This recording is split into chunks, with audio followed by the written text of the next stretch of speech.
ಆತ್ಮೀಯ ಮಾಧ್ಯಮದ ಸ್ನೇಹಿತರೆ,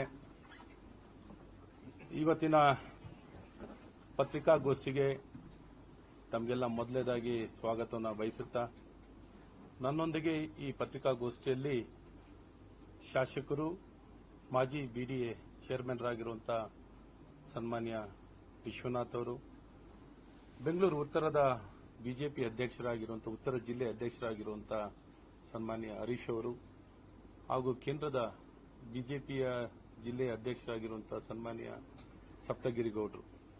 ಆತ್ಮೀಯರೇ, ಇವತ್ತಿನ ಪತ್ರಿಕಾಗೋಷ್ಠಿ ಸ್ಮಾರ್ಟ್ ಮೀಟರ್ ವಿಚಾರದಲ್ಲಿ ಮತ್ತು ಸಾಫ್ಟ್ವೇರ್ EMISP ಅಂತ ಸಾಫ್ಟ್ವೇರ್ ಏನಿದೆಯೋ ಮತ್ತು ಸ್ಮಾರ್ಟ್ ಮೀಟರ್, ಈ ವಿಚಾರದಲ್ಲಿ ಯಾವ ರೀತಿ ಈ ಒಂದು ಭ್ರಷ್ಟಾಚಾರ ಆಗಿದೆ ಅನ್ನುವಂಥದ್ದನ್ನ ದಾಖಲೆ ಸಮೇತ ಬಹಳ ಸ್ಪಷ್ಟವಾಗಿ ತಿಳಿಸಬೇಕು, ಎಲ್ಲರಿಗೂ ಜಾಗೃತಿ ಮೂಡಿಸಬೇಕು. ಈಗಾಗಲೇ ಸಾಕಷ್ಟು ನೀವೆಲ್ಲರೂ ಈ ವಿಚಾರದಲ್ಲಿ ಈಗಾಗಲೇ ಸುದ್ದಿ ಆಗಿರುವಂಥದ್ದಿದೆ. ಈಗಾಗಲೇ ತಾವು ಎಲ್ಲರೂ ತಮ್ಮ ತಮ್ಮ ವಾಹಿನಿಗಳಲ್ಲಿ, ಪತ್ರಿಕೆಗಳಲ್ಲಿ ಈ ವಿಚಾರದಲ್ಲಾಗಲೇ ಸಾರ್ವಜನಿಕರ ಗಮನವನ್ನು ಸೆಳೆದು ಸಾಕಷ್ಟು ಮಾಹಿತಿಗಳನ್ನ ಈಗಾಗಲೇ ಪ್ರಕಟಣೆ ಆಗಿರುವಂಥದ್ದಿದೆ. ಈ ವಿಚಾರದಲ್ಲಿ ಈಗ ಸದನದಲ್ಲೂ ನಾವು ಈ ವಿಷಯವನ್ನು ಪ್ರಸ್ತಾಪನೆ ಮಾಡಿದ್ದು, ಬಜೆಟ್ಟಿನ ಮಾತಾಡ್ತಿರೋ ಸಂದರ್ಭದಲ್ಲಿ ಅದ್ರ ಮುಂಚೆನೂ ಸಹ ಕಾಲಿಂಗ್ ಅಟೆನ್ಷನ್ಗೆ ತಗೊಂಡಿದ್ದು. ಕಾಲಿಂಗ್ ಅಟೆನ್ಷನ್ ಅಲ್ಲಿ ತಗೊಂಡು ಸ್ಮಾರ್ಟ್ ಮೀಟರ್ ಮತ್ತು ಈ ಸಾಫ್ಟ್ವೇರ್ ವಿಚಾರದಲ್ಲಿ ಉತ್ತರವನ್ನೂ ಸಹ ಕೊಟ್ಟಿದ್ರು. ಆ ಉತ್ತರವನ್ನೂ ಸಹ ಬಜೆಟ್ ಅಲ್ಲಿ ಮಾತಾಡ್ತಾ ಅದನ್ನು ಪ್ರಸ್ತಾಪಿಸಿತು. ಸನ್ಮಾನ್ಯ ವಿಶ್ವನಾಥ್ ಅವರು ಸಹ ಈ ವಿಚಾರದಲ್ಲಿ ಮಾತಾಡಿದ್ರು ಸದನದಲ್ಲೇ. ಯಾವ ರೀತಿ ಒಟ್ಟಾರೆ ಅಧಿಕಾರ ದುರ್ಬಳಕೆಯನ್ನು ಮಾಡಿಕೊಂಡು ಭ್ರಷ್ಟಾಚಾರವನ್ನ, ಈ ಸ್ಕ್ಯಾಮ್ ಅನ್ನ ಮಾಡಿರುವಂತದ್ದು ಬಹಿರಂಗವಾಗಿ ತಿಳಿಸ್ತು. ಆ ಸಂದರ್ಭದಲ್ಲಿ ನಾವೆಲ್ಲ ಪ್ರಸ್ತಾಪ ಮಾಡಿ ಮಾತಾಡ್ತಿರ್ಬೇಕಾದ್ರೆ ಅವರಲ್ಲಿ ಉತ್ತರ ಇರಲಿಲ್ಲ. ನನಗೆ ತಕ್ಷಣ ಉತ್ತರ ಕೊಡ್ಲಿಕ್ಕಾಗಲ್ಲ, ನಾಳೆ ಬೆಳಗ್ಗೆ ಉತ್ತರ ಕೊಡ್ತೀನಿ ಅಂತ ಸದನದಲ್ಲೇ ಅವರು ಭರವಸೆ ಕೊಡ್ತಾರೆ. ಯಾರು? ಇಂಧನ ಸಚಿವರು ಭರವಸೆ ಕೊಟ್ಟು ಮರುದಿನ ನಾನು ಅರ್ಧ ಗಂಟೆ ಮುಂಚೆ ಬರ್ತೀನಿ, 8:30 ಗಂಟೆಗೆ ಬಂದು ಒಟ್ಟು ಈ ಸ್ಕ್ಯಾಂಡಲ್ ಬಗ್ಗೆ ಮಾಹಿತಿ ಕೊಡ್ತೀನಿ, ಯಾವ ಈ ರೀತಿ ಸ್ಕ್ಯಾಂಡಲ್ ನಡೆದಿಲ್ಲ, ಬಹಳ ಸ್ಪಷ್ಟಪಡ್ತೀನಿ, ಯಾವುದು ತಪ್ಪಾಗಿಲ್ಲ ಅಂತ ಅವರು ಅಲ್ಲಿ ಉತ್ತರ ಕೊಡ್ತಾರೆ. ಉತ್ತರ ಕೊಟ್ಟು ಮಾರನೇ ದಿನ 8:30ಗೆ ಅವರು ನಾಪತ್ತೆ ಬರ್ತಾರೆ. 8:55 ಬರ್ತಾರೆ, ಆದ್ರೆ ಯಾವುದೂ ಉತ್ತರ ಕೊಡಲ್ಲ, ಯಾವುದು ಸ್ಪಷ್ಟಪಡಿಸಲ್ಲ. ಸೊ ಅದ ನಂತರ ನಿನ್ನೇನು ಪತ್ರಿಕಾಗೋಷ್ಠಿಯನ್ನ ಆ ಒಂದು ಇಲಾಖೆಯ ಪ್ರಧಾನ ಕಾರ್ಯದರ್ಶಿಗಳು ಮತ್ತು KPTCL MD ಪ್ರಧಾನ ಕಾರ್ಯದರ್ಶಿಗಳಾಗಿರುವಂತಹ ಗೌರವ್ ಗುಪ್ತಾ ಅವರು, KPTCL MD ಆಗಿರುವಂತಹ ಪಂಕಜ್ ಪಾಂಡೆ ಅವರು, ಬೆಸ್ಕಾಂ MD ಆಗಿರುವಂತಹ ಶಿವಶಂಕರ್ ಅವರು, ಈ ರೀತಿ ಎಲ್ಲರೂ ನಿನ್ನೆ ಪತ್ರಿಕಾಗೋಷ್ಠಿಯನ್ನ ಮಾಡಿ ನಾವು ಏನೂ ತಪ್ಪಾಗಿಲ್ಲ, ಎಲ್ಲವೂ ಸರಿ ಇದೆ ಅಂತ ಎಲ್ಲವನ್ನೂ ತೆಳ್ಳಿ ಹಾಕಿದ್ದಾರೆ.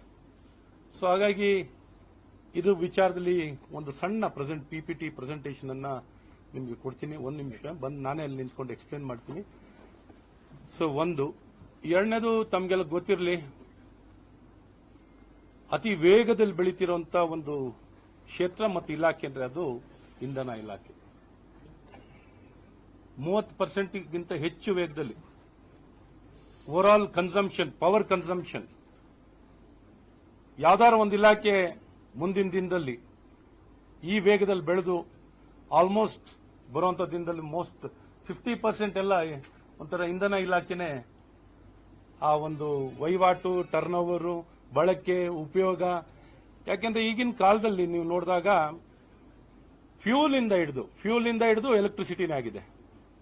ಫ್ಯೂಲ್ಗಾಗ್ಲಿ ಇವತ್ತು ಪೆಟ್ರೋಲ್ ಮೊದಲು ಬಳಕೆ ಮಾಡ್ತಿದ್ದು, ಪೆಟ್ರೋಲ್ ಜಾಗದಲ್ಲಿ ಇವತ್ತು ಎಲ್ಲ ಎಲೆಕ್ಟ್ರಿಕ್ ವೆಹಿಕಲ್ಗಳು ಬಂದಿದೆ. ಎಲ್ಲ ಕೆಲಸಗಳಿಗೂ ಬಟ್ಟೆ ಒಗೆಯೋದ್ರಿಂದ ಹಿಡಿದು, ಅಡುಗೆ ಮಾಡೋದ್ರಿಂದ ಹಿಡಿದು, ಹೀಟಿಂಗ್ ಮಾಡೋದ್ರಿಂದ ಹಿಡಿದು, ಬಿಸಿ ನೀರಿಂದ ಹಿಡಿದು, ನೀವು ಯಾವ್ದೆಲ್ಲ ಹೇಳ್ತಿರೋ ಮಿಕ್ಸರ್ ಇಂದ ಹಿಡಿದು ಎಲ್ಲ ವಸ್ತುಗಳು ಎಲ್ಲವೂ ಎಲೆಕ್ಟ್ರಿಸಿಟಿ. ಆ ಕನ್ಸಂಪ್ಷನ್ ಅಷ್ಟು ಹೆಚ್ಚುತ್ತಾ ಹೋಗ್ತಿದೆ. ಸೊ ಯಾವುದೇ ಒಂದು ಸಿಂಗಲ್ ಬೆಡ್ರೂಮ್ ಮನೆ ಆಗಿದ್ರು ಹೆಚ್ಚು ಕಡಿಮೆ 3 ಫೇಸ್ ಇಲ್ದೇ ಇರಲ್ಲ. ಸಿಂಗಲ್ ಫೇಸ್ ಮನೆಗಳೇ ಬಹಳ ವಿರಳದಲ್ಲಿ ವಿರಳ ಇರ್ಬೇಕಷ್ಟೇ. 3 ಫೀಟ್ ಯಾವ್ದಾದ್ರು ಮನೇಲಿ ಮಿಕ್ಸರ್ ಇಲ್ದದ ಮನೆ ಇರ್ತದ? ಮಿಕ್ಸರ್ ಕನಿಷ್ಠ. ಸೊ ಹಾಗಾಗಿ ಮನೆ ಬಿಸಿನೀರು ಕಾಯಿಸಬೇಕು ಅಂದ್ರೂ ಮೀಟರ್ ಬೇಕು, ಒಂದು ಇಂಡಕ್ಷನ್ ಕಾಯಿಲ್. ಸೊ ಈ ರೀತಿ ಎಲ್ಲದಕ್ಕೂ ಬೇಕಾಗಿರೋದು. ಮತ್ತು ಇವ್ರು ಕೊಡ್ತಿರೋಂಥ ಅಂಕಿ ಸಂಖ್ಯೆಗಳು ನಾವು ಅವ್ರು ಕೊಟ್ಟಿರೋ ಅಂಕಿ ಸಂಖ್ಯೆನೇ ಹೇಳ್ತಾ ಇದ್ದೀವಿ. ಇನ್ನಾನು ನಾವೇನಾರು ಅಂಕಿ ಸಂಖ್ಯೆಗಳು ಏನಾರು ಹೇಳ್ತಾ ಹೋದ್ರೆ ಇದು ಸೈಜ್ ಎಲ್ಲಿಗೂ ಹೊಟ್ಟೋಗುತ್ತೆ. ಸೊ ಇಲ್ಲಿಂದ ನಾನು ಮೊದಲು ಪ್ರಾರಂಭವನ್ನು ಮಾಡ್ತೀನಿ. ಇಲ್ಲಿಂದನೇ ಮಾತಾಡಲ್ಲ, ಕಡ್ಡಿ ತಗೊಳ್ಳಿ ಸರ್. ಸ್ಟಿಕ್ಕು ಬೆಸ್ಟ್ ಥರನ ದೊಣ್ಣೆ ಇದ್ರೆ ಜಾಸ್ತಿ ಕೇಳೋದು.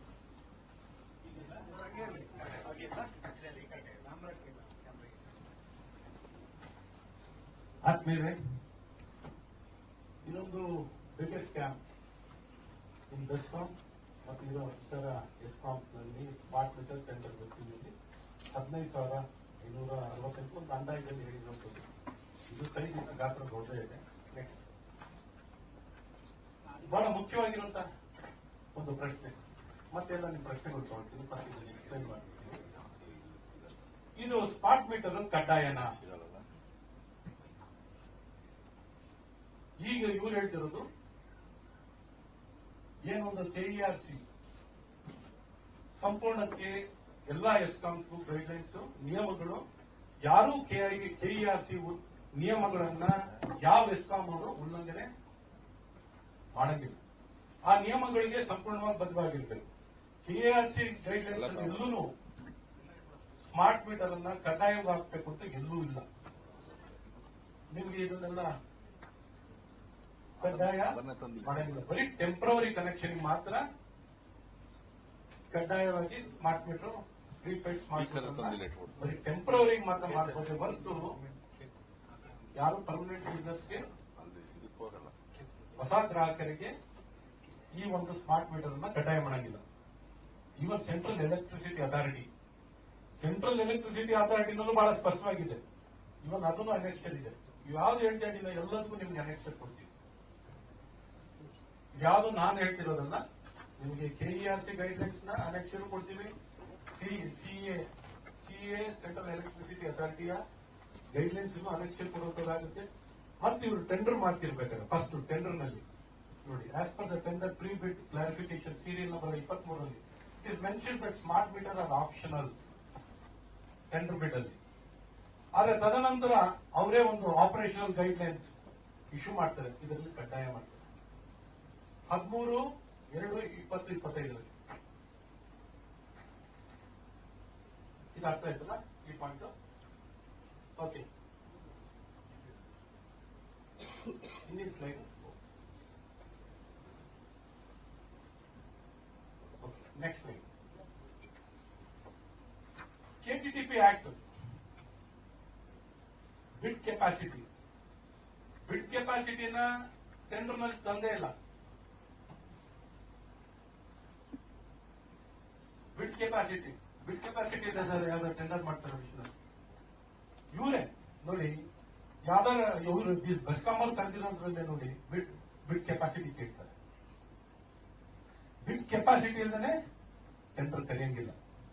ಅದ್ರ ಪ್ರಕಾರ ಹೋದ್ರೆ ಬಿಡ್ ಕೆಪಾಸಿಟಿ ಅಂದ್ರೆ ಏನು ಅಂದ್ರೆ ಅವ್ರು ಏನ್ ಹೇಳಿದಾರಲ್ಲ ಟೆಂಡರ್ ನಲ್ಲಿ ಅಮೌಂಟ್ 960 ಕೋಟಿ ಇಂಟು ಕರೆದಿರೋ ಟೆಂಡರ್ 5 ವರ್ಷ ಇಂಟು 1.5. ಇದು ನಾನು ಹೇಳ್ತಿರೋದು ಕೆಟಿಟಿಪಿ ಪ್ರಕಾರವಾಗಿ ಹೇಳ್ತಾ ಇದ್ದೀನಿ. ಇದು ಯಾವುದು ನಾನ್ ಫಾರ್ಮುಲಾ ಇಲ್ಲಲ್ಲ, ಇದು ಬಿಡ್ capacity formula minus work in hand. ಈ ರಾಜೇಶ್ರೀ ಒಂದೇ ಉದಾಹರಣೆ ತಗೊಂಡ್ರೆ ಇದು ಅವನ 400 ಕೋಟಿ ರೂಪಾಯಿ ವರ್ಕ್ ಇದೆ ಈಗಾಗಲೇ ಇನ್ ಹ್ಯಾಂಡ್. ಹಾಗಾಗಿ ಇವನು ಬಿಡ್ ಕೆಪಾಸಿಟಿ ಏನಿರ್ಬೇಕಿತ್ತು 6,800 ಕೋಟಿ ಇರ್ಬೇಕಿತ್ತು.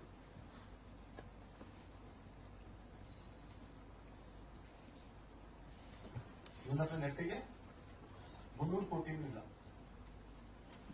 ಹಾಗಾಗಿ ಇದು ಬಿಡ್ ಕೆಪಾಸಿಟಿ ಬಿಡ್ಡಿಂಗ್ ಕೆಪಾಸಿಟಿನೇ ಇಲ್ಲಲ್ಲೇ ದೊಡ್ಡ ಸ್ಕ್ಯಾಮ್. ಫಸ್ಟ್ ಟೆಂಡರ್ ನಲ್ಲೇ ಬಿಡ್ಡಿಂಗ್ ಕೆಪಾಸಿಟಿನೇ ಟೆಂಡರ್ ನಲ್ಲಿ ತಂದಿಲ್ಲ. ಬಿಡ್ಡಿಂಗ್ ಕೆಪಾಸಿಟಿನ ಟೆಂಡರ್ ನಲ್ಲಿ ಮೆನ್ಷನ್ ಮಾಡಬೇಕಿತ್ತು, ಮೆನ್ಷನ್ ಮಾಡಿಲ್ಲ.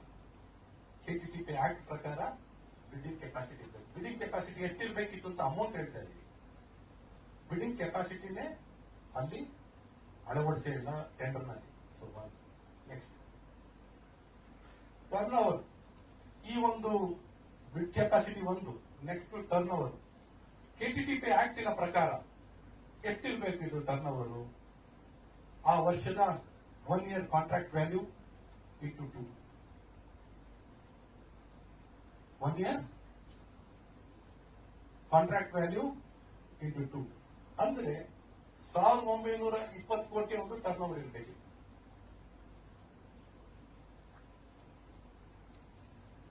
ಟೆಂಡರ್ನಲ್ಲೂ ಅಷ್ಟೇ ಮೆನ್ಷನ್ ಮಾಡಬೇಕಾಗಿದೆ. ಟೆಂಡರ್ನಲ್ಲಿ ಎಷ್ಟು ಮೆನ್ಷನ್ ಮಾಡ್ತಾರೆ? ಬರೀ 107 ಕೋಟಿ turn over capacity. Contract value ಇರೋದು ಎಷ್ಟು? ಅವರು ಅನೌನ್ಸ್ ಮಾಡಿರೋ ಪ್ರಕಾರನೇ ಕಾಂಟ್ರಾಕ್ಟ್ ವ್ಯಾಲ್ಯೂ ಇರೋದು 997 ಕೋಟಿ ಏನೋ ಬರ್ತದೆ, ಎಕ್ಸ್ಕ್ಲೂಡಿಂಗ್ GST. ಅದ್ರ ಪ್ರಕಾರ ಇಂಟು 2 ಹಾಕೊಂಡ್ರೆ 1920 crores ಬರಬೇಕು. ಇಲ್ಲಿ ನೋಡಿದ್ರೆ ಬರೀ 107 ಕೋಟಿಗೆ ಇಟ್ಟಿದ್ದಾರೆ. ಇದನ್ನು ಅಷ್ಟೇ ಅನೆಕ್ಷನ್ ನಿಮಗೆ ಡಾಕ್ಯುಮೆಂಟ್ ಇಟ್ಕೊಂಡು ಹೇಳ್ತಾರೆ. ಇದು ಸುಮ್ಮನೆ ಬೇಗಾಗಿ ಯಾವ್ದು ಹೇಳ್ತಿರೋದಲ್ಲ. ಇದು ಕೆಟಿಟಿಪಿ ಆಕ್ಟ್. ನಾನು ಯಾಕೆಲ್ಲ ಕೆಟಿಟಿಪಿ ಆಕ್ಟ್ ಅಲ್ಲಿ ಕಾನೂನಲ್ಲಿ ಕೆಟಿಟಿಪಿ ಆಕ್ಟ್ ಪ್ರಕಾರನೇ ಮಾಡಿದ್ದೀನಿ ಅಂತ ತಾನೇ ಅವ್ರು ಹೇಳೋದು. ನಿಮ್ಗೆಲ್ಲ ಹೇಳಿದವರು ಕೆಟಿಟಿಪಿ ಆಕ್ಟ್ ಪ್ರಕಾರನೇ ನಾವು ಟೆಂಡರ್ ಕರೆದಿದ್ದೀವಿ. ಸೊ ಆ ಆಕ್ಟಿನ ಪ್ರಕಾರನೇ ಹೇಳ್ತಾರೆ. Okay, next. Tender can be awarded to block listed company. KTTP ನಲ್ಲೆಲ್ಲಾರ ಬ್ಲಾಕ್ ಲಿಸ್ಟೆಡ್ ಕಂಪನಿಗೆ ನೀವು ಟೆಂಡರ್ ಕೊಡಬಹುದು ಅಂತ ಎಲ್ಲಾರು ಇದೆಯಾ? ನೋಡಿ, ಬಹಳ ಕ್ಲಿಯರ್ ಆಗಿದೆ. ಕೆಟಿಟಿಪಿ ನಲ್ಲಿ ಬಿಡ್ಡರ್ ಕ್ಲಾಸ್ ಟೆಂಡರ್ ಕರೆದಿರುವಂತ ಟೆಂಡರ್ ನಲ್ಲೇ ಬಹಳ ಕ್ಲಿಯರ್ ಆಗಿದೆ. Black list condition provided in this tender, instruction to bidder, clause 13, page number 8, violation of tender condition, annexure 7, page number 8, clause number 31. ಅವ್ರು ಕರೆದಿರೋ ಟೆಂಡರ್ ಡಾಕ್ಯುಮೆಂಟ್ ಅಲ್ಲೇ black listed company ಅರ್ಜಿ ಹಾಕಬಾರ್ದು ಅಂತಿದೆ. ಆದ್ರೆ ಇಲ್ಲಿ ನೋಡಿ, DCITS software provider has been blacklisted in Uttar Pradesh. 23ರಿಂದ ಆಗಿದ್ದಾರೆ. ಸೊ ಇದನ್ನು annexure number 8 black listed company ಹತ್ರ ಜಾಯಿಂಟ್ ವೆಂಚರ್ ಮಾಡ್ಕೊಂಡಿದ್ದಾರೆ. Next slide. Okay, back.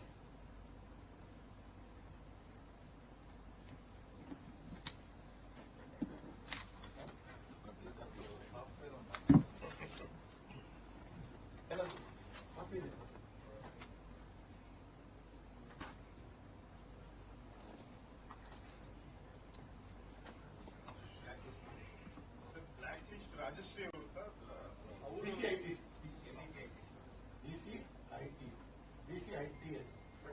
Rajashree bid ಮಾಡಿದ ರಾಜೇಶ್ ಒಂದಾಡ್ತೀವಿ. ಜೆವಿ ಈ ಸಾಫ್ಟ್ವೇರ್ ಅಂತ ಏನ್ ಕೊಡ್ತಾರಲ್ಲ, EMISP ಅದು ಕೊಡೋನೆ DCITS. ಇದು ಬೆಂಗಳೂರು ಬೇಸ್ಡ್ ಕಂಪನಿನೇ. ಸೊ ಈ ಪ್ರಾಜೆಕ್ಟಿನ ಒಟ್ಟು ಎಸ್ಟಿಮೇಟೆಡ್ ಕಾಸ್ಟ್ ಎಷ್ಟು? ಅವ್ರ ಎಸ್ಟಿಮೇಟೆಡ್ ಕಾಸ್ಟ್ ಕೊಟ್ಟಿರೋದು 571. ಕಾಸ್ಟ್ ಇಷ್ಟಕ್ಕೆ ಹಾಕ್ತಾರೆ. ನೆಕ್ಸ್ಟ್ ಈಗ ಅಮೆಂಡ್ಮೆಂಟ್ ಮಾಡ್ತಾರೆ. ಆಕ್ಚುಲಿ ಸೈಜ್ ಇರೋದು ಎಲ್ಲ ಟೋಟಲ್ ವ್ಯಾಲ್ಯೂ ಟೆಂಡರ್ ನಲ್ಲಿ ಟೋಟಲ್ ವ್ಯಾಲ್ಯೂ ಎಲ್ಲೂ ನಿಮ್ಗೆ ನೋಡ್ಲಿಕ್ಕೆ ಸಾಧ್ಯ ಇಲ್ಲ. ಎಲ್ಲರೂ ನೋಡಿದ್ದೀರಾ? ಟೆಂಡರ್ ಕರೆದ್ಬಿಟ್ಟು ಟೋಟಲ್ ವ್ಯಾಲ್ಯೂ ಇದ್ದದನ್ನ ಟೆಂಡರ್ ನೋಡಿದ್ದೀರಾ? Total value of the tender ಇಂದಾನೆ ಟೆಂಡರ್ ಕರೆದಿರೋದು ಎಲ್ಲರೂ ನೋಡಿದ್ದೀರಾ? ಇಲ್ಲಿದೆ ವಿಶೇಷ.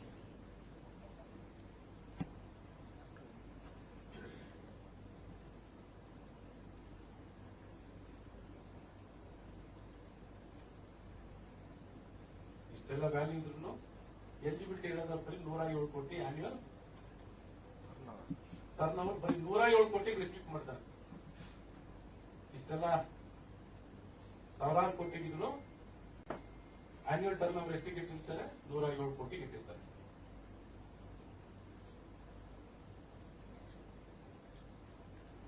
ಬೇಕಾದ್ರೆ ಸೇರಿ ಇದೇನಾರ ಕೇಂದ್ರ ಸರ್ಕಾರ ಆಯ್ತು, KTTP ಹೇಳಿದೆ. ಈಗ ಅವ್ರು ಹೇಳಿದ್ರು ಸ್ಟ್ಯಾಂಡರ್ಡ್ ಬಿಡ್ಡಿಂಗ್ ಡಾಕ್ಯುಮೆಂಟ್ ಪ್ರಕಾರ ಕೇಂದ್ರ ಸರ್ಕಾರ ಕೊಟ್ಟಿರೋ ಪ್ರಕಾರ ಮಾಡಿದೀವಿ ಅಂತ ಹೇಳ್ತಾರೆ. ಅಲ್ಲೂ ಅಷ್ಟೇ ಒಂದೇ ಒಂದು ನಿಯಮವನ್ನು ಸಹ ಫಾಲೋ ಮಾಡೋದು. ಈಗ ಜಸ್ಟ್ 1 ಪಾಯಿಂಟ್ ಹೇಳಿದ್ದೀನಿ, ನಿಮ್ಗೆ ಹೇಳಬೇಕು ಅಂದ್ರೆ ಇನ್ನು 16 ಪಾಯಿಂಟ್ ಇದಾವೆ. ಸ್ಟ್ಯಾಂಡರ್ಡ್ ಬಿಡ್ document as per the central government guidelines ಮಾಡಿದೀವಿ ಅಂತ ಹೇಳ್ತಾರಲ್ಲ, RDSS ಸ್ಕೀಮ್ ನಲ್ಲಿ RDSS ಸ್ಕೀಮಿನ ಗೈಡ್ಲೈನ್ಸ್ ಏನೋ ಫಾಲೋ ಮಾಡಿದೀವಿ ಅಂತ ಏನಾದ್ರು ಹೇಳ್ತಾರಲ್ಲ, ಅದ್ರಲ್ಲಿ ಯಾವ್ದು ಫಾಲೋ ಮಾಡಿ. KTTP ಆಕ್ಟು ಇಲ್ಲ, ಸೆಂಟ್ರಲ್ ಗವರ್ಮೆಂಟ್ ಗೈಡ್ಲೈನ್ಸ್ ಏನ್ ಪ್ರಕಾರ ಇದೆಯಲ್ಲ ಸ್ಟ್ಯಾಂಡರ್ಡ್ ಬಿಡ್ ಡಾಕ್ಯುಮೆಂಟ್ ಅದನ್ನು ಫಾಲೋ ಮಾಡಿ. ಇದನ್ನೆಲ್ಲ ಅನೆಕ್ಷನ್ ನಲ್ಲೇ ಇದೆ. ಹೇಗೊಬ್ಬ ವ್ಯಕ್ತಿ ಯಾವೊಂದು ಸ್ಮಾರ್ಟ್ ಮೀಟರ್ ನ ತಯಾರು ಮಾಡಿರಲ್ಲ, ಅಳವಡಿಸಲು ಇರಲ್ಲ, ಯಾವುದು ಅಳವಡಿಸಲು ಇರಲ್ಲ, ಏನು ಮಾಡಿಲ್ಲ, ಡಿಜಿಟಲ್ ಮೀಟರ್ಗಳನ್ನ ಹಳೆಯ ಒಂದು ಡಿಜಿಟಲ್ ಮೀಟರ್ ಅಂತ ಏನಿರ್ತದಲ್ಲ ಅದನ್ನ ಹೋಗಿ ಇನ್ಸ್ಟಾಲ್ ಮಾಡೋ ಕೆಲಸ ಮಾಡಿದ್ದಾರೆ ಇವರು. ಅದಕ್ಕೆ ಬೇರೆಯವರು ಯಾರು ಎಲಿಜಿಬಿಲಿಟಿ ಹೇಳ್ತಿದ್ರಲ್ಲ, ಪ್ರೀ ಬಿಡ್ ಮೀಟಿಂಗ್ ನಲ್ಲಿ 10 ಕಂಪನಿ ಬಂದಿತ್ತು, ಪ್ರೀ ಬಿಡ್ ಮೀಟಿಂಗ್ ನಲ್ಲಿ 10 ಕಂಪನಿ ಬಂದಿತ್ತು. ಯಾಕೆ ಪ್ರೀ ಬಿಡ್ ಮೀಟಿಂಗ್ ನಲ್ಲಿ ರಾಜೇಶ್ರೀ ಅವರು ಹೋಗಿರ್ಲಿಲ್ಲ ಅಥವಾ BR ಪಾಟೀಲ್ ಅವರು ಯಾಕೆ ಹೋಗಿರ್ಲಿಲ್ಲ, ವಿವಿಧ ಇವ್ರು ಯಾರು ಯಾಕೆ ಹೋಗಿರ್ಲಿಲ್ಲ? ಅವರೆಲ್ಲ ಪ್ರೀ ಬಿಡ್ ಮೀಟಿಂಗ್ ನಲ್ಲಿ ಹೇಳ್ತಾರೆ, ನಿಮ್ಮ ಅಷ್ಟು ರೆಗ್ಯುಲೇಷನ್ಗಳು ಕಾನೂನು ಬದ್ಧವಾಗಿಲ್ಲ ಅಂತ ಬಹಳ ಸ್ಪಷ್ಟವಾಗಿ ಹೇಳ್ತಾರೆ. ಎಲ್ಲರೂ ಲೆಟರ್ ಕೊಡ್ತಾರೆ. ಅಷ್ಟು ಜನನು ಬಂದಿರುವಂತ ದೊಡ್ಡ ದೊಡ್ಡ ಕಂಪನಿಯವರು. ನಿಮ್ಗೆ ಅದು ಇನ್ನೊಂದು ವಿಶೇಷ ಗೊತ್ತಿರಲಿ, ಸ್ಮಾರ್ಟ್ ಮೀಟರ್ ಇಡೀ ದೇಶದಲ್ಲಿ ಹಬ್ ಯಾವ್ದು ಗೊತ್ತಾ? ಮೈಸೂರು. ಹೆಚ್ಚು ಕಡಿಮೆ ಇಡೀ ದೇಶಕ್ಕೆ ಬೇಕಾಗಿರೋ ಎಲ್ಲಾ ಸ್ಮಾರ್ಟ್ ಮೀಟರ್ ತಯಾರಾಗೋದು ಎಲ್ಲಿ ಗೊತ್ತಾ? ಮೈಸೂರಲ್ಲಿ. ಸೊ ಇಷ್ಟು ತಯಾರಾಗುವಂತ ಯಾರಿಗೂ ಎಲಿಜಿಬಿಲಿಟಿ ಕೊಡದೆ ಕೆಲವು ಬರೀ ಪೋಲ್ ತಯಾರಕ, ಪೋಲ್ ಮ್ಯಾನುಫ್ಯಾಕ್ಚರರ್ ಹೋಗಿ ಡಿಜಿಟಲ್ ಮೀಟರ್ಗಳನ್ನ ಇನ್ಸ್ಟಾಲ್ ಕೆಲಸ ಮಾಡ್ತಿದ್ದವ್ರು ಅಷ್ಟೇ. ಇವ್ರೇನು ತಯಾರು ಮಾಡೋರಲ್ಲ. ನೆಕ್ಸ್ಟ್ ಕೇಂದ್ರ ಸರ್ಕಾರದ ಗೈಡ್ಲೈನ್ಸ್ ಪ್ರಕಾರ 1 ಲಕ್ಷ ಸ್ಮಾರ್ಟ್ ಮೀಟರ್ ಸ್ಥಾಪನೆ ಇನ್ನೇನು as per central government guidelines 1 lakh smart meter experience ಇರಬೇಕು ಅಂತ ಈ ಸಫಿಷಿಯಂಟ್ ಅಂತ ಹೇಳಿ. ಇವ್ರೇನ್ ಮಾಡ್ತಾರೆ, ಇದನ್ನ ಬಿಟ್ಬಿಟ್ಟು 10 ಲಕ್ಷ ಆರ್ಡಿನರಿ ಮೊದಲು ನಮ್ಮಲ್ಲಿ ಈಗ ಡಿಜಿಟಲ್ ಮೀಟರ್ ಇದೆಯಲ್ಲ ಅದನ್ನ ಯಾರು ಅಳವಡಿಸ್ತಿದ್ರು, ತಯಾರು ಮಾಡಿದವನು ಅಲ್ಲ ಅವನು, ಕೊಟ್ಟಿದ್ದ ಮೀಟರ್ನ ತಗೊಂಡೋಗಿ ಅಳವಡಿಸ್ಬರ್ತಿದ್ದವನಿಗೆ ಎಲಿಜಿಬಿಲಿಟಿ ಕೊಡೋದು ಮಾಡ್ಕೊಂಡ್ರು. ಯಾವ್ದು ಈ ಕಂಡೀಷನ್ ಸೆಂಟ್ರಲ್ ಗವರ್ಮೆಂಟ್ ಗೈಡ್ಲೈನ್ಸ್ ಇಲ್ಲ.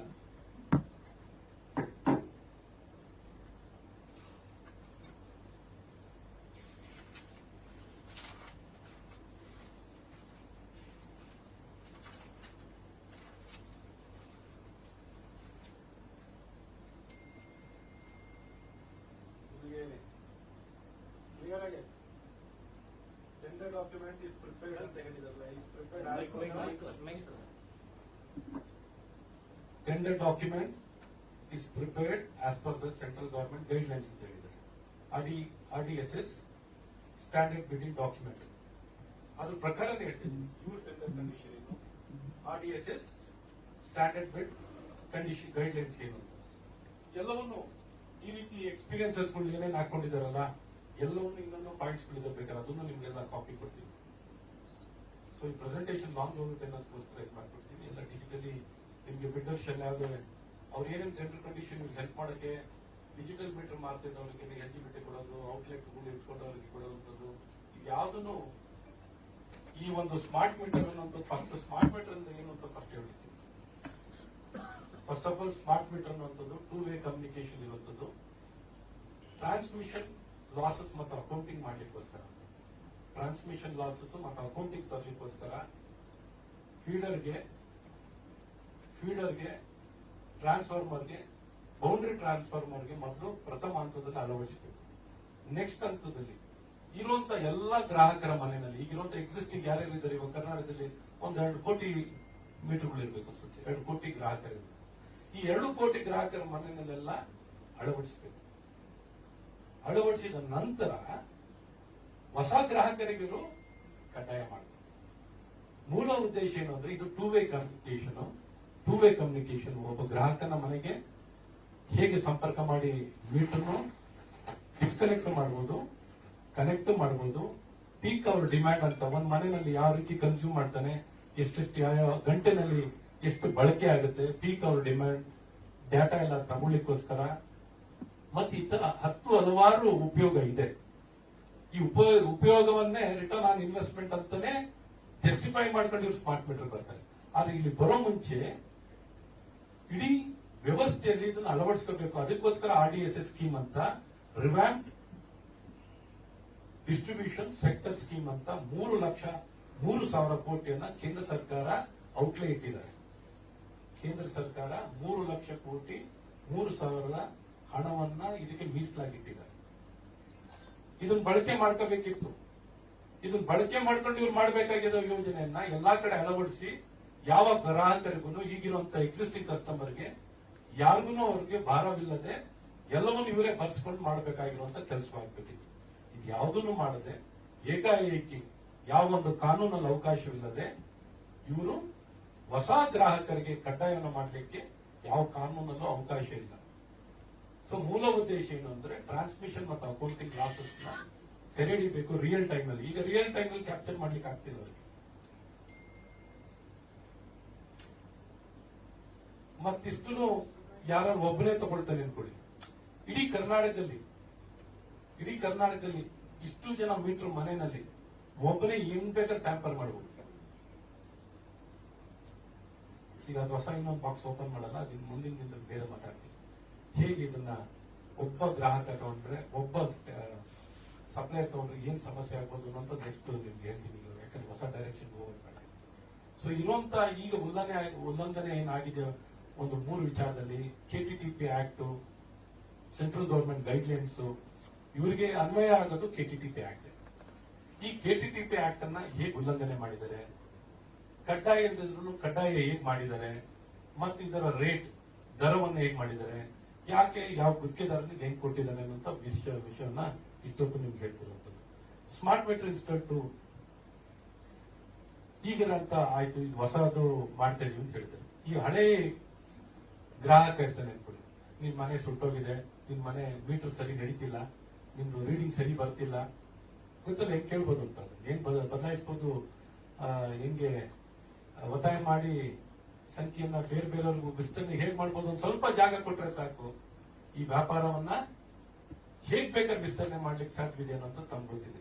ಜಸ್ಟ್ ಇವ್ರಿಗೆ ಎಂಟ್ರಿ ಆಗದೇನೆ ಕಾನೂನು ಉಲ್ಲಂಘನೆ ಮಾಡಿ ಎಂಟ್ರಿ ಆಗಿರುತ್ತದೆ. ಹಾಗಾಗಿ ಹಳೆ ಗ್ರಾಹಕರಿಗೂ ಈ ಸಂಖ್ಯೆ ಏನಿರೋದು ಬಹಳ ಸಣ್ಣ ಸಂಖ್ಯೆ ಏನಿರೋದು. ಆಕ್ಚುಲಿ ಇನ್ನೊಂದು ಹೊಸದಾಗಿ ಕಾನೂನು ಬರ್ತಿರೋದೇನು, ಯಾವುದೇ ಮನೆಯಲ್ಲಿ ಎಲೆಕ್ಟ್ರಿಕ್ ವೆಹಿಕಲ್ ಚಾರ್ಜ್ ಮಾಡೋಕ್ಕೂ ಸಪರೇಟ್ ಮೀಟರ್ ಕೊಡ್ತಾರೆ.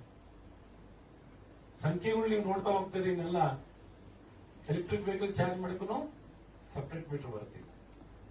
ಸೊ ಈ ರೀತಿ ಸಂಖ್ಯೆಗಳು ನೋಡ್ತಾ ಹೋಗ್ತಾ ಇದ್ರೆ ನೀವು ಬೆಳಿತಾನೆ ಹೋಗುತ್ತೆ ಒಂದು ದೊಡ್ಡ ಸಂಖ್ಯೆನಲ್ಲಿ. ಮತ್ತೆ ಇವ್ರು ಕೊಟ್ಟಿರೋ ಸಂಖ್ಯೆ ವರ್ಷಕ್ಕೆ 4 ಲಕ್ಷ ಬೆಂಗಳೂರಿನಲ್ಲಿ ಇನ್ಸ್ಟಾಲ್ ಮಾಡ್ತೀವಿ ಅಂತ ಹೇಳ್ತಿರ್ತಾರೆ.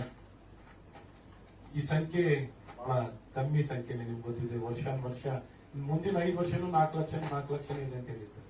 ಹೀಗಾಗಿ ಹಳೇದನ್ನು ಎಕ್ಸ್ಟೆಂಡ್ ಮಾಡ್ಕೊಂಡ್ರೆ ಸ್ಕ್ಯಾಮ್ ಸೈಜ್ ಎಷ್ಟಕ್ಕೆ ಹೋಗೋದು ಇದನ್ನ ಇನ್ಕ್ಲೂಡ್ ಮಾಡಿಲ್ಲ. ಇದನ್ನು ಒಂದು ಪ್ರೊಜೆಕ್ಟೆಡ್ ಒಂದು ಅಂದಾಜಲ್ಲಿ ಹೇಳಿರೋದು, ಇದನ್ನು ಇನ್ಕ್ಲೂಡ್ ಮಾಡಿಲ್ಲ. ಸೊ ಇದನ್ನೇನಾದ್ರು ಇನ್ಕ್ಲೂಡ್ ಮಾಡ್ಕೊಂಡು ಹೋಗ್ತಾರೆ, ಇನ್ನು ಯಾವ ಸೈಜಿಗೆ ಹೋಗ್ಬೋದು ಅಂತ ಯೋಚನೆ ಮಾಡಿ. ನೆಕ್ಸ್ಟ್ ಮತ್ತು ನಾನು ಈಗ ಹೇಳ್ತಿರೋದು ಇವ್ರಿಗೆ ಗೊತ್ತಿರುವಂತ ರಾಜ್ಯನೇ ಯಾರು, ಈಗ ಹಿಮಾಚಲ್ ಪ್ರದೇಶ, ಇದು ಕಾಂಗ್ರೆಸ್ ರಾಜ್ಯನೇ. ಅಲ್ಲಿ ಎಷ್ಟು ಕೊಟ್ಟಿದ್ದಾರೆ ಅಂತ ನೋಡಿ.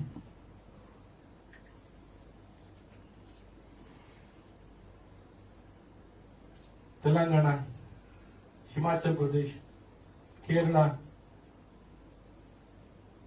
ಇನ್ನೂ ಕಮ್ಮಿ ಇರುವಂತ ರಾಜ್ಯಗಳು ತುಂಬಾ ಇದೆ. ಅದನ್ನು ನಿಮ್ಗೆ ಮಾಹಿತಿ ಕೊಡ್ತೀನಿ. ಇನ್ನೂ ಕಮ್ಮಿ ಇರುವಂತ ರಾಜ್ಯಗಳು ತುಂಬಾನೇ ಇದೆ. ಈವನ್ ಕೆಲವು ರಾಜ್ಯದಲ್ಲಿ ಅಪ್ ಫ್ರಂಟ್ ಫೀಸ್ ಇಲ್ಲ, 900 ರೂಪಾಯಿನೂ ಇರಲ್ಲ. ಕೆಲವು ರಾಜ್ಯದಲ್ಲಿ ಈ ಅಪ್ ಫ್ರಂಟ್ ಫೀಸ್ ಇರಲ್ಲ, 900 ರೂಪಾಯಿನೂ ಇರಲ್ಲ. ನೀವು ಕೇಳ್ತಿರಲ್ಲ, ಯಾವ್ದೋ ಒಂದು ಇಂಟರ್ವ್ಯೂನಲ್ಲಿ ಅವರು 500 ರೂಪಾಯಿಗೂ ಸಿಗುತ್ತೆ ಅಂತ ಹೇಳಿದ್ದಾರೆ ಅವರೇ. ಅಪ್ ಫ್ರಂಟ್ ಫೀಸ್ ಇಲ್ಲೇನು ಅಪ್ರೆಂಟ್ ಫೀಸ್ ತಗೊಳ್ತಿದ್ದಾರೆ ನಮ್ಮ ರಾಜ್ಯದಲ್ಲಿ ಅಪ್ರೆಂಟ್ ಫೀಸ್ ಇದೆ. ಬೇರೆ ರಾಜ್ಯದಲ್ಲಿ ತೊಗೊಳ್ತಿರೋಂತ ಅಪ್ರೆಂಟ್ ಫೀಸು ಮೀಟರ್ದು ಒನ್ ಟೈಮ್ ಸ್ಟಾರ್ಟಿಂಗ್ ಅಲ್ಲಿ ಇದೆಲ್ಲ ಸಾಫ್ಟ್ವೇರ್ಗೆ ಮಂತ್ಲಿ ತಗೊಳ್ಳುವಂಥದ್ದು ಮಾಡಿದ್ದಾರೆ. ಕೆಲವು ರಾಜ್ಯದಲ್ಲಿ ಅಪ್ರೆಂಟ್ ಫೀಸೂ ಇರಲ್ಲ, ಬರೀ ಮಂತ್ಲಿ ತಗೊಳ್ತಾರೆ. ಮಂತ್ಲಿ ಬರೀ 50 ರೂಪಾಯಿ 55 ರೂಪಾಯಿ ತಗೊಳ್ಳೋ ರಾಜ್ಯನು ವಿತೌಟ್ ಮೀಟರ್ ಚಾರ್ಜಸ್ ಬರೀ 50-55 ರೂಪಾಯಿ 5 ವರ್ಷ ತಗೊಳ್ಳೋರು ಇದ್ದಾರೆ. ಓಕೆ, ಹಿಂದಿನ ಸ್ಲೈಡ್ ಹೋಗಿ. ಇದೆಲ್ಲ ನಿಮ್ಗೆ ಡೀಟೇಲ್ಸ್ ಕಂಪ್ಲೀಟ್ ಕೊಡ್ತೀವಿ. ಎಲ್ಲ ನಿಮ್ಗೆಲ್ಲಾನು ಕಂಪ್ಲೀಟ್ PDF ಕಳಿಸ್ತೀವಿ. ಎಲ್ಲ PDF ಎಲ್ಲ ಕೊಡ್ತೀವಿ. ಕರ್ನಾಟಕದಲ್ಲಿ 75 ಅವ್ರು ಹೇಳಿರೋ ಸಿಂಗಲ್ ಪೇಜ್ ಆಕ್ಚುಲಿ 118 ರೂಪಾಯಿ ಹಾಕೊಂಡಿದಾರಲ್ಲ. ಇದೆಲ್ಲ ನಾನು ಹೇಳ್ತಿರೋದು ನಿಮ್ಗೆ ಎಸ್ಟಿಮೇಟೆಡ್ ಪ್ರೈಸಸ್ ಹೇಳ್ತಿರೋದು ಸರ್ ಅಷ್ಟೇ. ಎಸ್ಟಿಮೇಟೆಡ್ ಪ್ರೈಸಸ್ ಅವ್ರು ಹಾಕೊಂಡಿರೋದನ್ನ ಅವ್ರು ಆಕ್ಚುಲಿ ರೇಟ್ ಕೊಟ್ಟಿರೋದನ್ನೆಲ್ಲ ಹೆಚ್ಚೇ ಇದೆ, 118 ರೂಪಾಯಿಗೂ ಬರುತ್ತೆ. ಸೊ ಹಾಗಾಗಿ ನಮ್ಮ ರಾಜ್ಯದಲ್ಲಿ ನಾವು ತಗೊಂಡಾಗ ಎಲ್ಲ ಎಸ್ಕಾಂ ನಲ್ಲಿ ಏನ್ ಕಾಸ್ಟ್ 8500 OM ಪ್ಲಸ್ ಇಂಟು 12 ತಿಂಗಳು ಇಂಟು 10 ವರ್ಷ ಒಂದೊಂದು ಮೀಟರ್ಗೆ 17,000 ಬರುತ್ತೆ. ಅದೇ ಬೇರೆ ರಾಜ್ಯದಲ್ಲಿ ಒಂದು ಗರಿಷ್ಠವಾಗಿ ತಗೊಂಡಿರೋದು ಇನ್ನೂ ಕನಿಷ್ಠವಾಗಿರುತ್ತೆ, ತಗೊಂಡ್ರೆ 7,740 ರೂಪಾಯಿ ಆಗುತ್ತೆ ಪರ್ ಮೀಟರ್. ನಮ್ಮ ಕರ್ನಾಟಕದಲ್ಲಿ 17,000. ಡಿಫರೆನ್ಸ್ ಇನ್ ಅಮೌಂಟ್ ಬರೀ ಬೆಸ್ಕಾಂ ಅಂಡ್ ಅದರ್ ಸ್ಟೇಟ್ಸ್ ತಗೊಂಡಾಗ 9,260 ಬರುತ್ತೆ. ಸೊ ಅಡಿಷನಲ್ ಎಕ್ಸ್ಪೆಂಡಿಚರ್ ಬರೀ 8 ಲಕ್ಷ ಮೀಟರ್ಸ್ಗೆ ಎಸ್ಕಾಂಗಳಿಗೆ ಲೆಕ್ಕ ಹಾಕಿರುತ್ತೆ. ಆಕ್ಚುಲಿ 8 ಲಕ್ಷ ಎಲ್ಲ ಇದು ದೊಡ್ಡ ಸಂಖ್ಯೆನಲ್ಲಿ ಹೋಗುತ್ತೆ. ಬರೀ ಇದಕ್ಕೆ ಲೆಕ್ಕ ಹಾಕೊಂಡ್ರೆ ಬೇಸಿಕ್ ಕಾಸ್ಟ್ ಬಿಟ್ಟು ಈ ಕಾಸ್ಟ್ ಬಿಟ್ಟು ಬೇರೆ ರಾಜ್ಯದ ಅಡಿಷನಲ್ ಏನು 9,660 ರೂಪಾಯಿ ಎಕ್ಸೆಸ್ ಕಾಸ್ಟ್ ಅನ್ನು ತಗೊಂಡ್ರೇನೆ ಸಾಕು.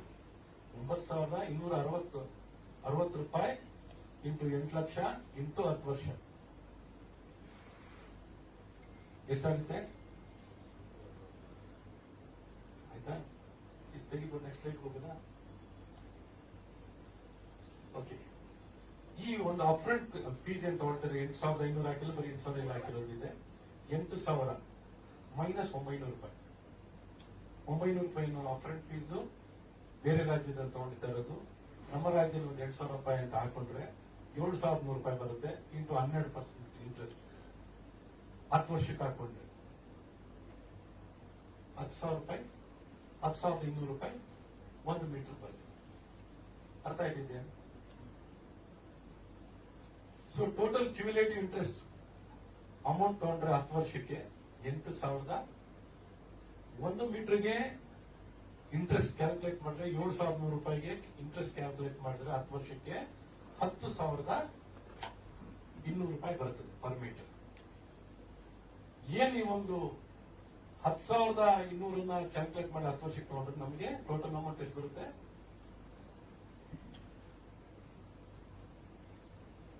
8,160 ಕೋಟಿ ಬರುತ್ತೆ. ಹಾಗಾಗಿ ಅಡಿಷನಲ್ ಎಕ್ಸ್ಪೆಂಡಿಚರ್ ಪ್ಲಸ್ ಇಂಟ್ರೆಸ್ಟ್ ಎರಡೂ ಸೇರಿಸಿದ್ರೆ 15,568 ಕೋಟಿ ಹಿಂಗ್ ಬಂತು ಅಂತ ತೋರಿಸ್ಲಿಕ್ಕೆ ಬರ್ತಿರ್ತೀವಿ.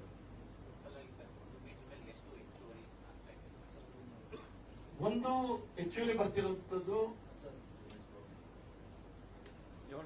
ಸಿಂಗಲ್ ಪೇಸ್ ನಿಮಗೆ ಒಂದೊಂದು ಮೀಟರ್ ಇಂದಿನ ಸ್ಲೈಡ್ ಹೋಗುತ್ತೆ ನೋಡಿ ಸರ್. ಒಂದೊಂದು ಮೀಟರ್ಗೆ ಡಿಫರೆನ್ಸ್ ಅಮೌಂಟ್ ಬರ್ತಿರೋದು ಬೇರೆ ರಾಜ್ಯಕ್ಕೂ ನಮಗೂ 9,260 ರೂಪಾಯಿ ಬರುತ್ತೆ ಒಂದೊಂದು ಮೀಟರ್ಗೆ ಡಿಫರೆನ್ಸ್ ಕಾಸ್ಟ್. ಸಾಫ್ಟ್ವೇರ್ ಮತ್ತು ಮೀಟರ್ ಚಾರ್ಜಸ್ ಎರಡು ಸೇರಿಸಿ ನಾವು ಅದನ್ನ ತಗೊಂಡಾಗ 8 ಲಕ್ಷ ಮೀಟರ್ ಇಂಟು 10 ವರ್ಷ ತಗೊಂಡ್ರೆ 10 ವರ್ಷಕ್ಕೆ ತಗೊಂಡ್ರೆ 7,408 ಬರ್ತದೆ. ನಾನು ನೆಕ್ಸ್ಟ್ ಹೋಗ್ತಿರೋದು ಏನು ಅಂದ್ರೆ ಈ 8,000 ಏನು ಅಪ್ಫ್ರಂಟ್ ಫೀಸ್ ಏನಿದೆಯಲ್ಲ ಬೇರೆ ರಾಜ್ಯಕ್ಕೂ ನಮಗೂ meter charge first time initial amount ತಗೊಳ್ತಾರಲ್ಲ ಆ ಅಮೌಂಟ್ ಇಂದ ನಿಮ್ಗೆ ತೋರಿಸ್ತಾರೆ ನೆಕ್ಸ್ಟ್ ಸ್ಲೈಡ್. ಆ ಅಮೌಂಟ್ ಗೆ ಅಪ್ಫ್ರಂಟ್ ಫೀಸ್ ಅಂತ ಹೋದಾಗ ಮೀಟರ್ ಚಾರ್ಜ್ ಸಾಫ್ಟ್ವೇರ್ ಬಿಟ್ಬಿಡಿ, ಇದು ಮೀಟರ್ ಚಾರ್ಜಸ್ ಅಲ್ಲಿ ಅಪ್ಫ್ರಂಟ್ ಅಲ್ಲಿ ಡಿಫರೆನ್ಸ್ ಬರ್ತಿರೋದು. ಈ ಡಿಫರೆನ್ಸ್ ಅಮೌಂಟ್ ನೀವು 10 ವರ್ಷಕ್ಕೆ ಲೆಕ್ಕ ಹಾಕೊಂಡ್ರೆ 10 ವರ್ಷಕ್ಕೆ ಲೆಕ್ಕ ಹಾಕೊಂಡ್ರೆ ಇಂಟ್ರೆಸ್ಟ್ ಅಮೌಂಟ್ ಇಷ್ಟು ಬರ್ತದೆ. ಅವ್ನು ಕಾಂಟ್ರಾಕ್ಟ್ ಪೀರಿಯಡ್ ನಲ್ಲಿ ಇಷ್ಟು ದುಡ್ಡು ಮಾಡ್ಕೊತಾನೆ ಅಂತ ತೋರಿಸ್ತಾ ಇರೋದು. ಈ ಮುಂದಕ್ಕೂ ದುಡ್ಡು ಮಲ್ಟಿಪ್ಲೈ ಆಗುತ್ತೆ ಅದ್ ಬೇರೆ ಪ್ರಶ್ನೆ. ಒಂದು ಟೆಂಟೇಟಿವ್ ಆಗಿ 10 ವರ್ಷಕ್ಕೆ ತೋರಿಸಿದ್ವಿ ಅಷ್ಟೇ. ಇನ್ನೊಂದ್ಸಲ ನೀವು ರನ್ ಡೌನ್ ಮಾಡ್ಕೊಂಡ್ರೆ ನೀವು ನೆಕ್ಸ್ಟ್ ಟೈಮ್ ಒಂದು ಪೂರ್ತಿ ಅರ್ಥ ಆಗುತ್ತೆ. ಇದೆಲ್ಲ ಪೂರ್ತಿ ಸ್ಲೈಡ್ ಕೊಟ್ಬಿಡ್ತೀರಲ್ಲ. ಸೊ ನಿಮ್ಗೆ ಇನ್ನು ಫೈನಲ್ ಸ್ಲೈಡ್ 5 ಕೋಟಿಗಿಂತ ಈಗ ಈ ರೀತಿ ಬಿಹಾರ್ನಲ್ಲಿ ಆಗಿದೆ ಆಲ್ರೆಡಿ ಸ್ಕ್ಯಾಮ್. IAS ಅಧಿಕಾರಿ ಮಂತ್ರಿ ಅರೆಸ್ಟ್ ಆಗಿದ್ದಾರೆ. ಯಾವ ವರ್ಷದಲ್ಲಿ 23ರಲ್ಲಿ. ಗೊತ್ತಿದ್ದು ಹೋಗಿ ಅವರೇ ಹೋಗಿ ನಮಗೆ ಬೇಕು ತಗೊಂಡು ಹೋಗ್ಬಿಡ್ತಿದ್ದಾರೆ. ಸಾರ್ವಜನಿಕರ ಹಣ 5 ಕೋಟಿಗಿಂತ ಹೆಚ್ಚು ಮಿಸ್ಯೂಸ್ ಆಗ್ತಿದೆ ಅಂತ ಇದ್ರೆ ಏನನ್ನು ಅಟ್ರಾಕ್ಟ್ ಮಾಡ್ತಾ ಇದೆ ಅಂತ ನೋಡ್ಬೇಕು.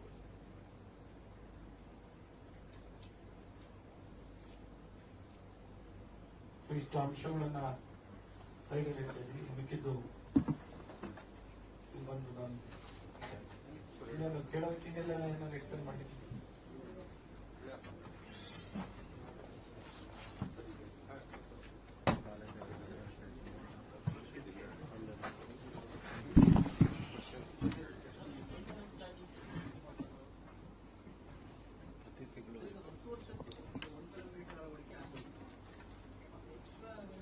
ಪ್ರತಿ ತಿಂಗಳು ಅದು ತಿಂಗಳು ಈ EMI advance metering infrastructure service provider ಅಂತ ಇರ್ತಾರೆ ಸಾಫ್ಟ್ವೇರ್. ಆ ಸಾಫ್ಟ್ವೇರ್ಗೆ ಎರಡು ಕಾಸ್ಟ್ ಇದೆ ಇದರಲ್ಲಿ. ಒಂದು ಸ್ಮಾರ್ಟ್ ಮೀಟರ್ ಕಾಸ್ಟ್, ಒಂದು ಎರಡನೇ ಕಾಸ್ಟ್, 3 ಕಾಸ್ಟ್ ಇದೆ ಇಲ್ಲಿ ಹೇಳ್ತೀನಿ. ಒಂದು ಸ್ಮಾರ್ಟ್ ಮೀಟರ್ ಕಾಸ್ಟ್, ಎರಡನೇದು ಸಾಫ್ಟ್ವೇರ್ ಕಾಸ್ಟ್. ಈ ಸ್ಮಾರ್ಟ್ ಮೀಟರ್ ರನ್ ಆಗ್ಲಿಕ್ಕೆ ಸಾಫ್ಟ್ವೇರ್ ಬೇಕಾಗುತ್ತೆ, ಸಿಮ್ ಬೇಕಾಗುತ್ತೆ, ಅದಕ್ಕೆ ರನ್ ಮಾಡ್ಲಿಕ್ಕೆ ಸಾಫ್ಟ್ವೇರ್ ಬೇಕಾಗುತ್ತೆ. ಅದಕ್ಕೆ ಎರಡನೇ ಕಾಸ್ಟ್. ಅವ್ರು ತೋರಿಸ್ಕೊಂಡಿರೋ ಪ್ರಕಾರ 10 ವರ್ಷಕ್ಕೆ ಒಂದು 15,000 ರೂಪಾಯಿ ಆಗುತ್ತೆ. ಸಿಂಗಲ್ ಫೇಸ್ಗಾದ್ರೆ 9,000 ರೂಪಾಯಿ ಆಗುತ್ತೆ, 15,000 ರೂಪಾಯಿ ಆಗುತ್ತೆ ಎಲ್ಲ ತೋರಿಸ್ಕೊಂಡಿದ್ರೆ. ಸಿಂಗಲ್ ಫೇಸ್ 9,000, 3 ಫೇಸ್ಗಾದ್ರೆ 15,000 ರೂಪಾಯಿ ಸಾಫ್ಟ್ವೇರ್ಗೆ 10 ವರ್ಷಕ್ಕೆ ಆಗುವಂತ ಕಾಸ್ಟ್ ಅಂತ ತೋರಿಸ್ಕೊಂಡಿದ್ದಾರೆ. ಮೀಟರ್ ಕಾಸ್ಟ್ ಒಂದು. ಇನ್ನೊಂದು ಮೂರನೇದು ಔಟ್ಲೆಟ್ ಮತ್ತು ಸಿಬ್ಬಂದಿಗಳ ಸಂಬಳ. ಒಂದೊಂದು ಮೀಟರ್ಗೆ 400 ರೂಪಾಯಿ ಖರ್ಚಾಗುತ್ತೆ. ಏನು ಅದೇ ವಿಶೇಷ ನೋಡ್ರಿ. ಏನೂ ಬಂಡವಾಳ ಆಗದೆ ಈ ಮೀಟರ್, ಸ್ಮಾರ್ಟ್ ಮೀಟರ್ ಮಾರುವಂತ ಸ್ಥಳಗಳಿಗೆ, ಅಂಗಡಿಗಳಿಗೆ ನೆಲ ಬಾಡಿಗೆ ಎಷ್ಟು ಗೊತ್ತಾ? 125 ರೂಪಾಯಿ ಅಡಿಗೆ per square foot rent. BESCOM ಇಂದ ಕೊಡೋದು ರೆಂಟ್ ಎಷ್ಟು ಗೊತ್ತಾ? 125 ರೂಪಾಯಿ. ಬೆಂಗಳೂರು ಹೊರವಲಯದಲ್ಲಿ ಅಂದ್ರೆ ಬೆಂಗಳೂರು ಬಿಟ್ಟು, ಬೆಸ್ಕಾಂ ಏರಿಯಾ ಬಿಟ್ಟು 70 ರೂಪಾಯಿ. ಸಿಬ್ಬಂದಿಗಳ ಸಂಬಳ, ಅಲ್ಲಿ ಕೂತ್ಕೊಂಡು ಔಟ್ಲೆಟ್ ಅಲ್ಲಿ ನಿಂತ್ಕೊಂಡು ಕೂರ್ತಾರಲ್ಲ, ಅವ್ರಿಗೆ ಸಂಬಳ 55,000 ರೂಪಾಯಿ ಮತ್ತು 45,000 ರೂಪಾಯಿ. ಇದೇ ಒಟ್ಟು 240 ಕೋಟಿ ಬರುತ್ತೆ. ಒಟ್ಟು ಒಂದೊಂದು ಮೀಟರ್ಗೆ ಕಾಸ್ಟ್ 400 ರೂಪಾಯಿ ಬರ್ತಾ ಇದೆ. 400 ರುಪೀಸ್. ಇತಿಹಾಸದಲ್ಲಿ ಎಲ್ಲರೂ ಹಿಂಗ್ ನೋಡಿದ್ದೀರಾ? 1 ರೂಪಾಯಿ ದುಡ್ಡು ಹಾಕ್ತೇನೆ. ಮತ್ತೆ ಇಲ್ಲಿ ಬೇಕಾಗಿರೋ EMD ಎಷ್ಟು ಗೊತ್ತಾ? ಒಟ್ಟು ಈ ಗಾತ್ರದ EMD ಲೆಕ್ಕ ಹಾಕೊಂಡ್ರೆ 1% ಅಂತ ಲೆಕ್ಕ ಹಾಕೊಂಡ್ರು, ಬರೀ ಬೆಸ್ಕಾಂದೇ ತಗೊಂಡು ನಾವು ಲೆಕ್ಕ ಹಾಕೊಂಡ್ರು 60 ಕೋಟಿ ಬರೀ EMD ಕೊಡಬೇಕು. ಪರ್ಫಾರ್ಮೆನ್ಸ್ ಗ್ಯಾರಂಟಿ ಎಷ್ಟು ಕೊಡಬೇಕು ಗೊತ್ತಾ? 250 ಕೋಟಿ ಕೊಡಬೇಕು. 5% of the tender value. Eligibility ಎಲ್ಲ ಒಂದು ನೋಡಿ. ಇದನ್ನೆಲ್ಲ ಅಷ್ಟನ್ನು ಕಡಿಮೆ ಹಾಕೊಂಡು tender value, first of all tender ನಲ್ಲಿ ಟೆಂಡರ್ ವ್ಯಾಲ್ಯೂಗಳನ್ನೇ ಮೆನ್ಷನ್ ಮಾಡಿಲ್ಲ. ಅದು ಬರೀ 107 ಕೋಟಿಗೆ ಮಾತ್ರ ಸೀಮಿತ ಮಾಡಿಬಿಟ್ಟಿದ್ದಾರೆ. ಆನ್ಯುವಲ್ ಟರ್ನ್ ಓವರ್ ಎಷ್ಟಿರಬೇಕು? 107 ಕೋಟಿ.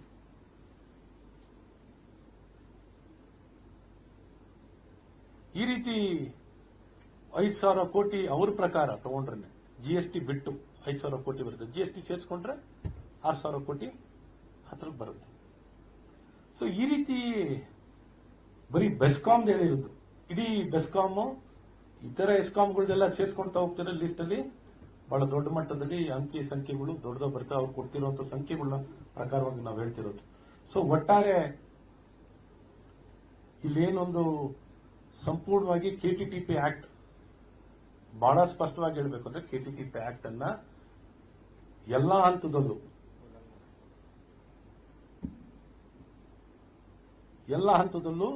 ಉಲ್ಲಂಘನೆ ಮಾಡಿದ್ದಾರೆ. ಅವ್ರು ಕರೆದಿರೋದು ಯಾವ ಇದರಲ್ಲಿ ಗೊತ್ತಾ? K4 ನಲ್ಲಿ ಕರೆದಿದ್ದಾರೆ. K4 ಅಂದ್ರೆ ಏನು? ಬರೀ 10 ಕೋಟಿ ಮೇಲೆ ನೀವು 10 ಕೋಟಿ ಒಳಗಡೆ ಇರೋ ಟೆಂಡರ್ ವ್ಯಾಲ್ಯೂ ಎಷ್ಟಕ್ಕೆ ಇರಬೇಕು ಅಂದ್ರೆ 10 ಕೋಟಿ ಒಳಗಡೆ ಇರಬೇಕು. Should be within 10 crores. International bidding ನಲ್ಲಿ ಕರಿಬೇಕಿತ್ತು. ಇಂಟರ್ನ್ಯಾಷನಲ್ ಬಿಡ್ಡಿಂಗ್ ಗ್ಲೋಬಲ್ ಟೆಂಡರ್ ಮಾಡಬೇಕಿತ್ತು. ಗ್ಲೋಬಲ್ ಟೆಂಡರ್ನೇ ಮಾಡಿಲ್ಲ. ಸೊ ಹೇಳ್ತಾ ಎಲ್ಲ ಹಂತದಲ್ಲೂ, ಪ್ರತಿಯೊಂದು ಹಂತದಲ್ಲೂ ಇವರು ಉಲ್ಲಂಘನೆ KTTP ಇಷ್ಟು IAS ಆಫೀಸರ್ಗಳಿದ್ದಾರೆ. ಎಷ್ಟು ಬಂಡತನದಲ್ಲಿ, ಎಷ್ಟು ಧೈರ್ಯದಲ್ಲಿ ಇವರು ಸಮಾಜಕ್ಕೆ ತಿಳುವಳಿಕೆ ಇಲ್ವಾ ಅಂತ ಅನ್ಕೊಂಡವರ, ಮಾಧ್ಯಮಕ್ಕೆ ಇಲ್ವಾ? ಒಂದು ಸದನ ಇದೆ, ವ್ಯವಸ್ಥೆ ಇದೆ, ಒಂದು ರೆಗ್ಯುಲೇಟರಿ ಬಾಡೀಸ್ ಇದಾವೆ. ಕಣ್ಣು ಮುಂದೆನೆ ಸುಳ್ಳು ಹೇಳುವಂಥದ್ದು ಮಾಡ್ತಾರಲ್ಲ. ಹೇಗೆ ಸುಳ್ಳು ಹೇಳುವಂಥದ್ದು? ನಾವು ಹೇಳ್ತಿರೋದು ಸ್ಪಷ್ಟವಾಗಿ, ನಾನು ಇಷ್ಟು ಕೇಳಿರುವಂತದ್ದೇ ನೀವು ಪ್ರಶ್ನೆ ಕೇಳಬಹುದು. ಇಷ್ಟು KTTP ಆಕ್ಟ್ ಅನ್ನು ಏನು ಉಲ್ಲಂಘನೆ ಮಾಡಿದ್ದಾರೆ? Smart meter ಕಡ್ಡಾಯನ?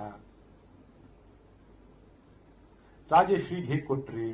ಟರ್ನ್ ಓವರ್ ಇರೋದ್ರಿಂದ ಹೇಗೆ, ಏನ್ ಬೇಸಿಸ್ ಆಫ್ ಟರ್ನ್ ಓವರ್ ನಲ್ಲಿ ಕೊಟ್ಟಿದ್ದೀರಾ? ಬಿಟ್ ಕೆಪಾಸಿಟಿ ಏನ್ರ ಮೇಲೆ ಕೊಟ್ಟಿದ್ದೀರಾ? EMD ಡೆಪಾಸಿಟ್ ಏನ್ರ ಮೇಲೆ ಕೊಟ್ಟಿದ್ದೀರಾ? ಮತ್ತೆ ಸ್ಪೆಸಿಫಿಕೇಶನ್ ಇರೋದೆಲ್ಲ ಪ್ರೀ ಬಿಡ್ ಮೀಟಿಂಗ್ ನಲ್ಲಿ ಯಾರು ಭಾಗವಹಿಸಲ್ಲ. ಪ್ರೀ ಬಿಡ್ ನಲ್ಲಿ ಹೇಗೆ ನೋಡ್ಕೋತಾರೆ ಅಂದ್ರೆ, ಇವ್ರನ್ನ ಎಲಿಜಿಬಿಲಿಟಿ ಬರ್ದಿದ್ದಾಗ ನೋಡ್ಕೋತಾರೆ. ಯಾರನ್ನ? ತಯಾರಕರನ್ನೇ ಈ ಬಿಡ್ ಅಲ್ಲಿ ಭಾಗವಹಿಸಿದಂಗೆ ನೋಡ್ಕೋತಾರೆ. ಕಂಬ ಮಾರವನಿಗೆ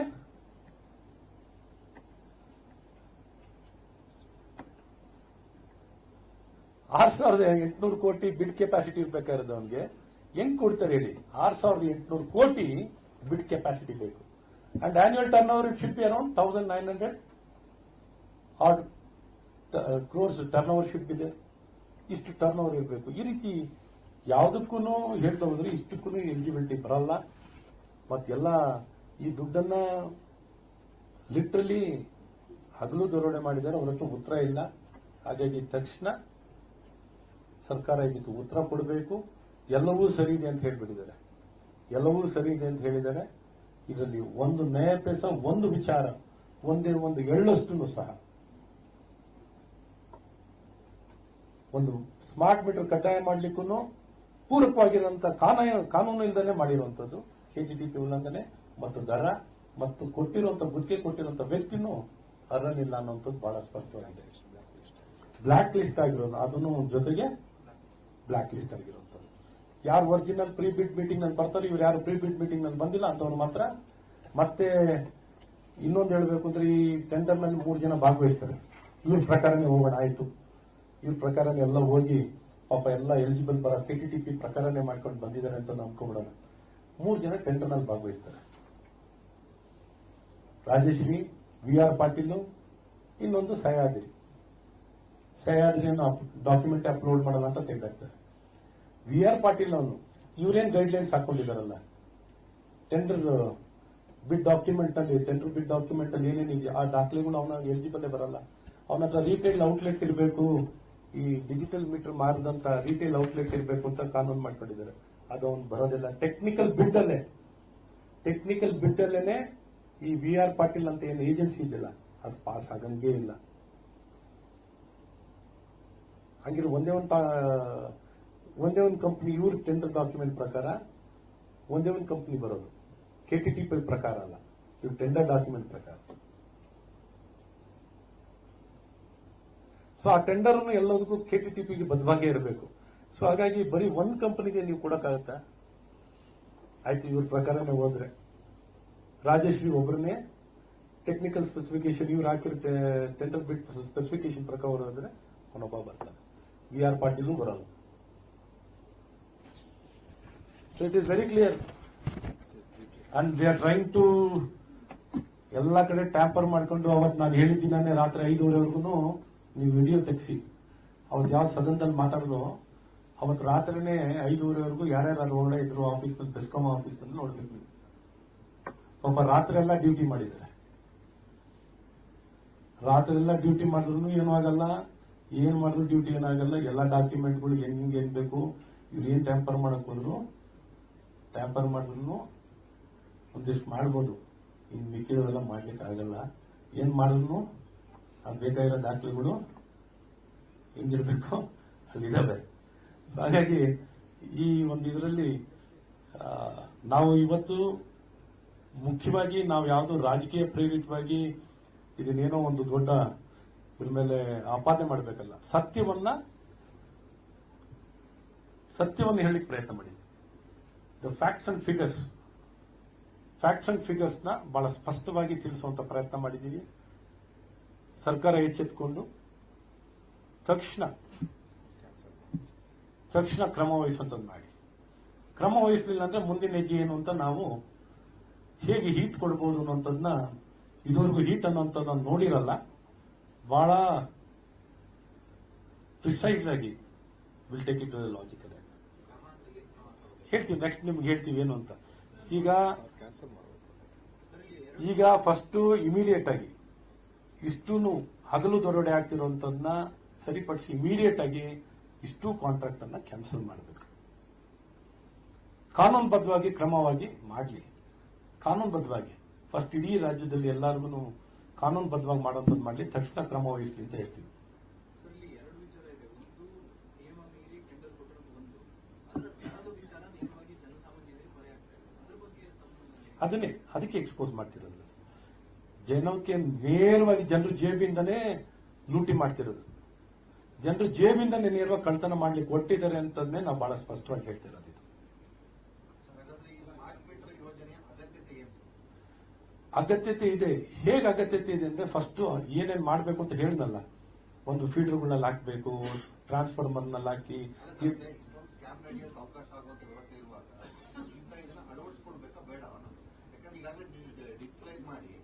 ಅಲ್ಲ. ಈಗ ನಾವು ಹೇಳೋದು ಯಾವ ದರದಲ್ಲಿ ಅಳವಡಿಸ್ಕೋಬೇಕಿತ್ತು, ಯಾವ ಕಾನೂನಲ್ಲಿ ಅಳವಡಿಸ್ಕೋಬೇಕಿತ್ತು, ಇಡೀ ವ್ಯವಸ್ಥೆಯಲ್ಲಿ ಪ್ರಥಮವಾಗಿ ಇರೋರಿಗೆಲ್ಲ ಮಾಡಿಸ್ಬೇಕು ವಿತೌಟ್ ಕಾಸ್ಟ್. ಯಾವ ಹಣವಿಲ್ಲದೆ ಇದು ಸಂಪೂರ್ಣ ಬೆನಿಫಿಟ್ ಆಗೋದು ಬೆಸ್ಕಾಮಿಗೆ. ನೀವು ಅವ್ರ ಸ್ಟೇಟ್ಮೆಂಟ್ ನೋಡಿ, ರಿಟರ್ನ್ ಆನ್ ಇನ್ವೆಸ್ಟ್ಮೆಂಟ್ ಅಂತ ತೋರಿಸಿದ್ದಾರೆ.